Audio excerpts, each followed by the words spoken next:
लोक दिवाळी आल्या दिवाळी करायला लागले ती आणि आम्ही उघड मक्का पसर गोळा कर मक्का झाक, उघड मक्का पसर गोळा कर मक्का झाक. आमचं हे चालू आहे. कधी आम्ही दिवाळी करायची. हे बघा आता उपणून ठेवल्या. दर नाही 19 रुपये 20 रुपये दर म्हणते ती. असली खळखळीत मक्का वाळवल्या, पिवळी जरत आहे. राबून कुत्र्यासारखं मेलो आणि आता विकताना ह्याला दर नाही.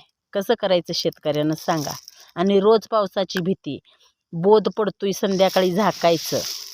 मी एवढं सगळं करून काय उपयोग आहे. कसं शेतकऱ्यांचं होणार आहे काय माहिती. बघा मक्का कशी वाटते तुम्हाला. माझ्या मुलानं फोडून तुकडा करून दावली, कुठ्या दिवशी दातातनं वाजली आणि त्यानं दाखवली. आता असल्या मक्काला 19 रुपये दर म्हणते ती. कसं काय करायचं बघा. चांगलं